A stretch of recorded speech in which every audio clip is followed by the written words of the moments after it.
জীবনে এই প্রথমবার পাঙ্গাস মাছের মাথা দিয়ে লাউ রান্না করলাম। আসসালামু আলাইকুম, কেমন আছেন আপনারা সবাই? চলে আসলাম আরও একটা নতুন রান্নার ভিডিও নিয়ে। রান্না করব পাঙ্গাস মাছের মাথা দিয়ে একদম কচি লাউ। এই তরকারিটা লাউ রান্না করেছি অনেকবার, পাঙ্গাস মাছও রান্না করেছি অনেকবার জীবনে, কিন্তু আমি কখনোই পাঙ্গাস মাছের মাথা দিয়ে লাউ রান্না করিনি। মানে মাছ দিয়ে ল্যাঞ্জা দিয়ে ভেঙে চুরে লাউ রান্না করা এরকম করে আমার কখনো হয়নি। রান্না করার জন্য প্রথমেই সব মশলাগুলো আগে দিয়ে নিয়েছি, একটু পানি দিয়ে কষিয়ে নিলাম।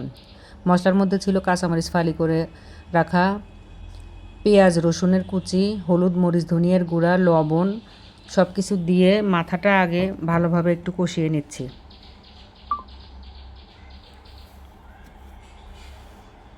এই তরকারিটা আমি লাউ মাছের মাথা সব কিছু কষিয়ে নিয়ে পরে বাগার দিব, বাগার দিয়ে বসিয়ে দিইনি। লাউটা একদম কচি ছিল, এই কারণে ভাবলাম এভাবে ভেঙে চুরে কাটাকুটা দিয়ে ভেঙে চুরে রান্না করি, এটা মজাই লাগবে। কচি লাউ আমার কখনোই ভাজি করে খেতে ইচ্ছে করে না, সবসময় কচি লাউগুলো রান্না করলে দেখা যায় অনেক মজা লাগে, মিষ্টি মিষ্টি লাগে, ভালো লাগে লাউ রান্না।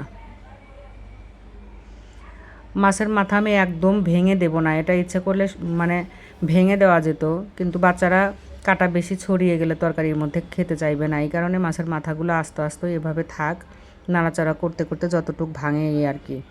ঢেকে দিয়ে কিছুটা সময় নিয়ে লাউ থেকে পানিও উঠে আসার জন্য অপেক্ষা করছি। এখন নেড়ে চেড়ে নেব আবারও।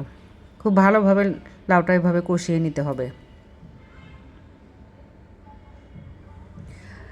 লাউ রান্নাটা কিন্তু খুব চমৎকার হয়েছিল, যদিও মানে প্রথম অভিজ্ঞতা এরকম পাঙ্গাস মাছের মাথা দিয়ে লাউ রান্না করা। অন্য মাছের মাথা দিয়ে এভাবে লাউ অনেকবারই রান্না করেছি, কিন্তু আমি পাঙ্গাস মাছ দিয়ে কখনো রান্না করিনি। বাসার সবাই খেয়ে বলেছে এই তরকারিটা অনেক বেশি মজা হয়েছিল, লাউ তরকারিটা। লাউটা প্রায়ই আমার কষানো হয়ে গেছে, পানি উঠে আসছে অনেকটাই লাউ থেকে।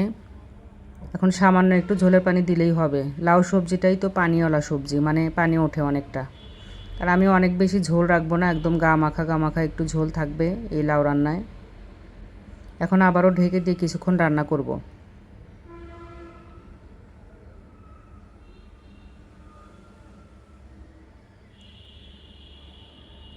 লাউ খুব সুন্দরভাবে একদম নরম হয়ে গেছে, মানে সিদ্ধ হয়ে। এখন লাউটা আমি বাগার রেডি করব, বাগার দেওয়ার জন্য।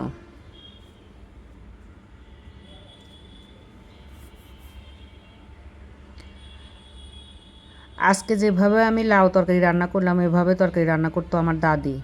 আমরা তো এখন সব তরকারি প্রথমেই একবারে মশলা কষিয়ে রান্না করি, কিন্তু এইভাবে মানে প্রথমে কিছুক্ষণ কষিয়ে আবার পরে বাগার দিয়ে এভাবে রান্না করতো আমার দাদির রেসিপিতে আজকে আমি লাউ রান্না করলাম।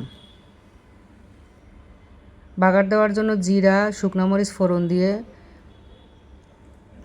পেঁয়াজ লাল করে ভেজে বাগারটা দিয়ে নিলাম। এই বাগারটা দেওয়ার জন্য খুব সুন্দর একটা স্মেল আসবে এই তরকারিতে। এখন লাস্টে দিয়ে নেব ফোড়ানি বাটা। লাউ রান্না কিন্তু আমার প্রায়ই শেষ, ফোড়ানি বাটাটা দিয়ে আরও একটু সামান্য জাল দিলেই লাউ রান্না একদম কমপ্লিট। লাউয়ের তরকারি সবসময় ঠান্ডা খেতে ভালো লাগে, এখন ঠান্ডা করে এই লাউয়ের তরকারি দিয়ে ভাত খেলে অনেক বেশি মজা লাগবে।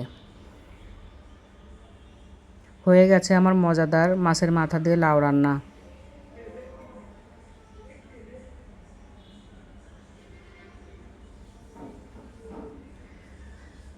লাউয়ের তরকারির জন্য সবার কাছ থেকে অনেক প্রশংসা পেয়েছি, অনেক নাকি মজা হয়েছে। আল্লাহ হাফেজ।